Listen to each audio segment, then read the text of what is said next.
ઉફ, આ ગરમી! ઉનાળો આવે એટલે બસ આ જ વાત.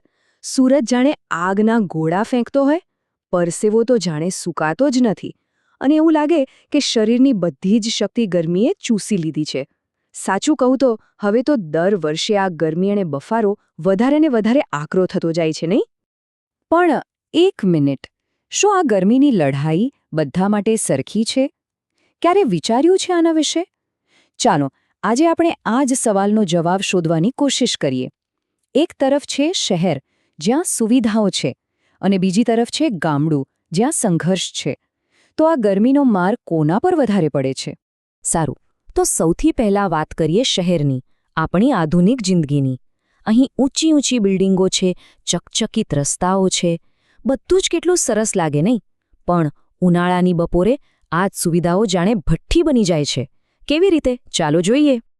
જરા વિચારો તો, ઓફિસથી ઘરે જવા નીકળ્યા હોઈએ, રસ્તાઓ જાણે તાવડીની જેમ તપી રહ્યા છે, અને એ ટ્રાફિક, ગાડીઓ જાણે તડકામાં ઓગળી રહી હોય એવું લાગે. રોજનું આવવા જવાનું એક અગ્નિ પરીક્ષા બની જાય છે. ગમે તેટલું પાણી પીઓ, પણ ગળું તો સુકાયા જ રાખે. આ વાત એકદમ સાચી છે. એર કન્ડિશનર વિના તો શહેરના ઘરો અને ઓફિસોની કલ્પના જ ન થઈ શકે.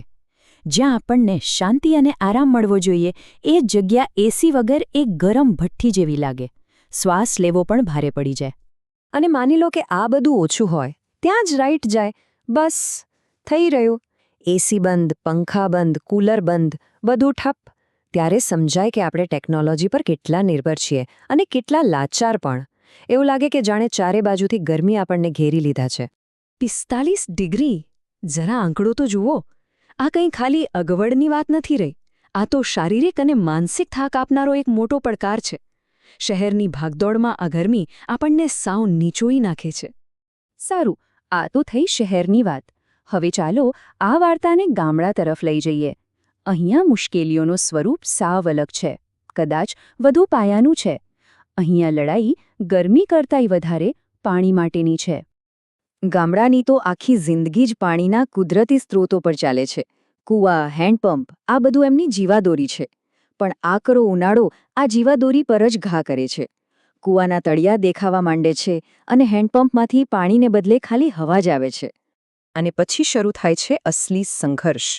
ઘરની મહિલાઓ, બાળકો બધા માથે બેડલા લઈને કિલોમીટરો સુધી ચાલીને પાણી ભરવા જાય છે, ખાલી પીવાના પાણી માટે. જે પાણી માટે આપણે ખાલી નળ જ ફેરવવાનું હોય છે, એ જ પાણી માટે અહીં લોકો આખો દિવસ કાઢી નાખે છે. અને આની અસર ખાલી માણસો પર જ નથી થતી, આ તો આખા ગામના જીવન પર થાય છે. ખેતરો સૂકા ભટ્ટ થઈ જાય, ખેડૂતોના મોઢા પર ચિંતાની રેખાઓ ખેંચાઈ જાય, અને બિચારા અબોલ પશુપંખીઓ, એ તો તરસના માર્યા ટળવળતા હોય.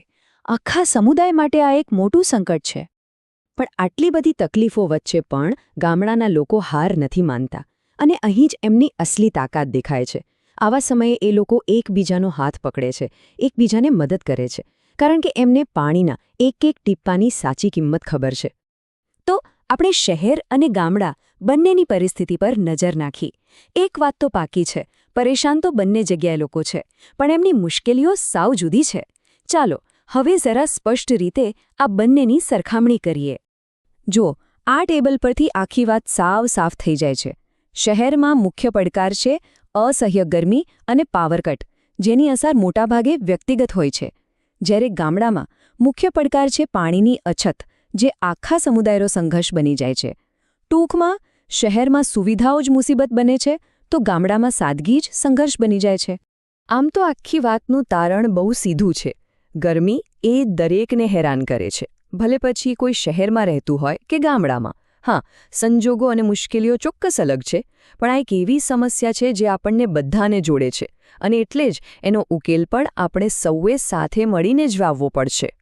સારું, તો સમસ્યાઓ તો આપણે ઘણી જોઈ લીધી, પણ ખાલી વાતો કરવાથી કંઈ નહીં થાય, ખરું ને? હવે વાત કરીએ ઉકેલની. અને સૌથી સારી વાત એ છે કે આનો ઉકેલ આપણા સૌના હાથમાં જ છે. બસ નાના પગલાં ભરવાની જરૂર છે, જેની અસર બહુ મોટી થઈ શકે છે. આ 4 સૂત્રો યાદ રાખવા જેવા છે. પહેલું, પાણીનું દરેક ટીપું બચાવો. બીજું, બને તેટલા વધુ વૃક્ષો વાવો. ત્રીજું, આપણા અબોલ મિત્રો એટલે કે પશુ પક્ષીઓ માટે પાણીની વ્યવસ્થા કરો. અને ચોથું, જે સૌથી અગત્યનું છે, એકબીજાની મદદ કરો. બસ આ 4 મંત્રો આપણને આ મુશ્કેલ સમયમાં માર્ગ બતાવશે. અને આ બધું કરવું બહુ અઘરું પણ નથી. જુઓ, ઘરમાં ક્યાંય નળ ટપકતો હોય તો તરત જ એને ઠીક કરાવી લો. બાલ્કનીમાં કે છત પર પક્ષીઓ માટે એક કુંડામાં પાણી ભરીને મૂકો. એ બિચારા જીવ માટે તો એ અમૃત બરાબર છે. છોડને પાણી સવારે કે સાંજે ઠંડકમાં આપો. અને હા, શાવર નીચે નહાવાને બદલે ડોલનો ઉપયોગ કરો. જુઓ, કેટલું સહેલું છે, પણ આની અસર બહુ મોટી છે. આપણે એ સમજવું પડશે કે આ લડાઈ ખાલી આ ઉનાળાની નથી. આ લડાઈ આપણા સૌના ભવિષ્યની છે. આ ધરતી પર રહેનારા દરેક નાગરિકની આ એક સહિયારી જવાબદારી છે. આ વાત કેટલી ઊંડી છે નહીં? આજે આપણે જે પાણીનું એક ટીપું બચાવીશું કે એક છોડ વાવીશું, એ ખરેખર આવનારી પેઢી માટે એક આશાનું બીજ રોપવા બરાબર છે. કારણ કે પાણી અને વૃક્ષો વગર જીવન શક્ય જ નથી, અને એને સાચવવું એ આપણી ફરજ છે.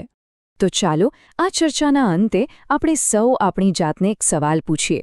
આ બધું જાણ્યા અને સમજ્યા પછી આ ઉનાળામાં આપણે પોતે કયો એક નાનકડો પણ મહત્વનો બદલાવ લાવીશું?